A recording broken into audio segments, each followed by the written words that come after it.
नवी मुंबई आंतरराष्ट्रीय विमानतळानं डिजिटल पद्धतीने अधिकृत सहभाग नोंदवला.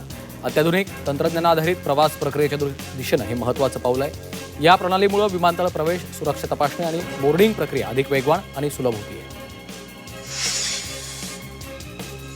विविध लाभ असलेले स्मार्ट मीटर महावितरणकडून मोफत बसवण्यात येत आहेत. स्मार्ट मीटर बसवलेल्या घरगुती वीज ग्राहकांना दिवसाच्या वीज वापराबद्दल प्रति युनिट 80 पैसे टीओडी सवलत देण्यात येते. सकाळी 9 ते सायंकाळी 5 या कालावधीतील वीज वापरासाठी वीज दरात सवलत देण्यात येते. गाय आणि म्हशीचं दूध महागणार आहे. गाय आणि म्हशीच्या दुधात प्रति लिटर 2 रुपयांची वाढ होणार आहे. दूध उत्पादक संघाच्या बैठकीत याचा निर्णय घेण्यात आला. 1 मार्चपासून नवे दर लागू होणार आहेत.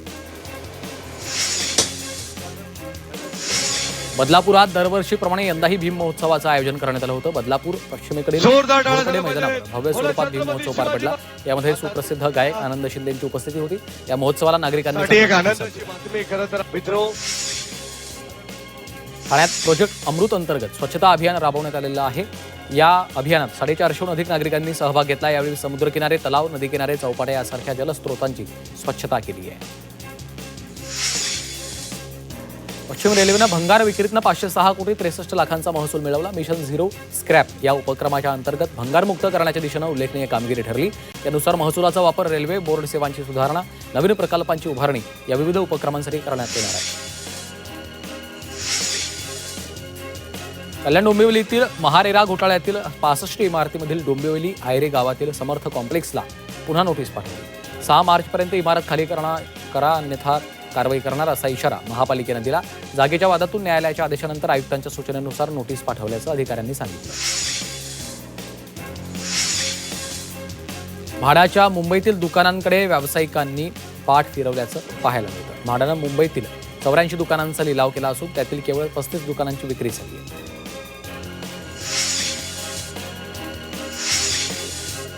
तापमानाचा पारा दिवसेंदिवस वाढत असल्यामुळे इलेक्ट्रिक वाहनांवर देखील त्याचा परिणाम होतोय. ही वाहनं पूर्णपणे बॅटरीवर अवलंबून असल्यानं उष्णतेचा त्याच्यावर थेट परिणाम होतो. त्यामुळे योग्य चार्जिंग पद्धती आणि सावलीमध्ये पार्किंग हीच मुख्य उपाययोजना असल्याचं ऑटोमोबाईल अभियंत्यांनी स्पष्ट केलं. मुंबईत काल कमाल तापमानाचा पारा 36 अंश सेल्सिअस होता. या हंगामातील आतापर्यंतचा उच्चांक आहे. पुढील 2 दिवस तापमान 34 ते 35 अंशांच्या दरम्यान राहण्याची शक्यता आहे. त्यामुळे नागरिकांनी घराबाहेर पडताना काळजी घेण्याचं आवाहन करण्यात आलं.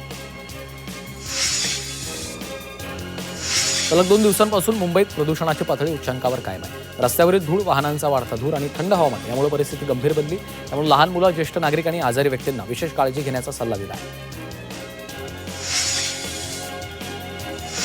राज्यावर अवकाळी पावसाचं संकट ओढवलंय. हवामान विभागाच्या अंदाजानुसार राज्यातील हवामानात पुढील काही दिवस सतत चढउतार पाहायला मिळणार आहे. अनेक भागात ढगाळ वातावरण राहण्याची शक्यता आहे. सोमवार आणि मंगळवारी ढगाळ वातावरणासह पावसाचा मोठा अंदाज भारतीय हवामान विभागानं वर्तवला आहे.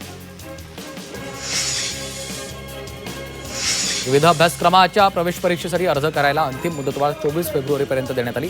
इंजिनिअरिंग, टेक्नॉलॉजी, फार्मसी, कृषी, बी प्लॅनिंग, एम प्लॅनिंग या अभ्यासक्रमाच्या प्रवेश परीक्षेसाठी मुदतवाढ दिली. तर MBAसाठी अंतिम मुदतवाढ 25 फेब्रुवारीपर्यंत देण्यात आली आहे.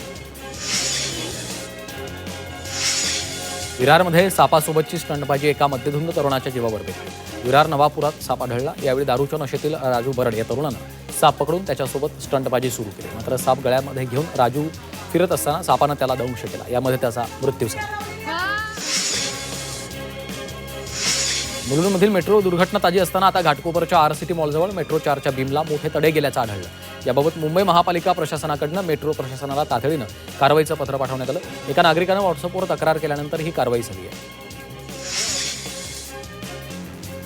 दिवसेंदिवस उन्हाचा पारा वाढतो. त्याचा थेट परिणाम नागरिकांच्या आरोग्यावर होताना दिसतो. सध्या 10वी आणि 12वीच्या बोर्ड परीक्षा सुरू आहेत. त्यामुळे विद्यार्थ्यांना कडक उन्हात परीक्षा केंद्रावर जावं लागतं. त्यामुळे अशा परिस्थितीत आरोग्याची काळजी घेण्याचं आवाहन केलं जातं. मुंबई लोकलमधनं पडून अनेकांना आपला जीव गमवावा लागला. दरवर्षी लोकलमधनं पडून 600 जणांचा मृत्यू होतो, अशी धक्कादायक आकडेवारी समोर आली आहे. मुंबईतील IIT पवईमध्ये एका विद्यार्थ्याच्या बॅगेतनं 5 काडतुसं जप्त करण्यात आली. काही विद्यार्थ्यांमध्ये हाणामारी झाली होती. त्यानंतर विद्यार्थ्यांची झडती घेण्यात आली. यामध्ये बॅगेत काडतुसं सापडली आहेत. ठाण्यातील मोघरपाडा कारशेडमध्ये नागरिकांनी आंदोलन केलं. मेट्रोच्या कारशेडसाठी मोघरपाडा कारशेडची जागा निश्चित करण्यात आली. मात्र या जागेत भातशेती होत असून स्थानिक शेतकऱ्यांना अद्याप मोबदला मिळाला नाहीये. त्यामुळे मोबदला दिला जाणार तर जमीन देणार नाही असा निर्णय शेतकऱ्यांनी घेतला. स्वीकृत नगरसेवकाच्या मुद्द्यावरूनच्या नाराजीनंतर आता शिवसेना, युबीटी आणि मनसेमधल्या राजकीय हालचालींना वेग आल्याची माहिती आहे. मुंबई महापालिकेतील प्रभाग समिती अध्यक्षपदावरून दोन्ही पक्षांमध्ये महत्त्वाच्या चर्चा सुरू आहे अशी माहिती आहे. मुंबई महापालिकेत निवडून आलेल्या संख्याबळानुसार ठाकरेंच्या शिवसेनेकडे तब्बल 7 प्रभाग समित्यांची अध्यक्षपदं येत आहेत. स्वीकृत नगरसेवकांवरून ठाकरे बंधूंच्या युतीमध्ये मिठाचा खडा पडला का या प्रश्नावर संजय राऊतांनी बोलणं टाळलं. पत्रकार परिषदेदरम्यान याबाबत विचारलेल्या प्रश्नावर राऊतांनी थेट नो कमेंट अशी प्रतिक्रिया दिली. राष्ट्रवादी काँग्रेस पक्षाच्या राष्ट्रीय कार्यकारिणीची 26 फेब्रुवारीला बैठक होणार आहे. मुंबईतील वरळी डोममध्ये संध्याकाळी 4:30 वाजता राष्ट्रवादीच्या राष्ट्रीय कार्यकारिणीची बैठक होणार आहे. या बैठकीत सुनेत्रा पवार यांची पक्षाच्या राष्ट्रीय अध्यक्षपदी निवड होणार आहे.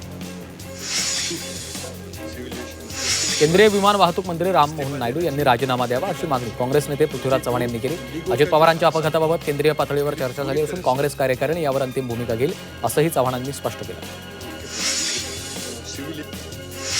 बहुमत असताना विरोधी पक्षनेत्याची एवढी भीती का वाटते असा सवाल आदित्य ठाकरेंनी सरकारला केला. तर संख्याबळ नसताना विरोधी पक्षनेते घोषित का करायचे, या अधिवेशनात विरोधी पक्षनेते पदाची घोषणा का होत नाही असा सवालही त्यांनी केला. शरद पवारांना पुन्हा रुग्णालयात दाखल केलं. उलट्यांचा त्रास झाल्यानं शरद पवारांना डिहायड्रेशन झाल्याचं डॉक्टरांनी सांगितलं. त्यांच्या रक्ताची चाचणी, सिटी स्कॅन देखील करण्यात आल्याचं डॉक्टरांनी सांगितलं.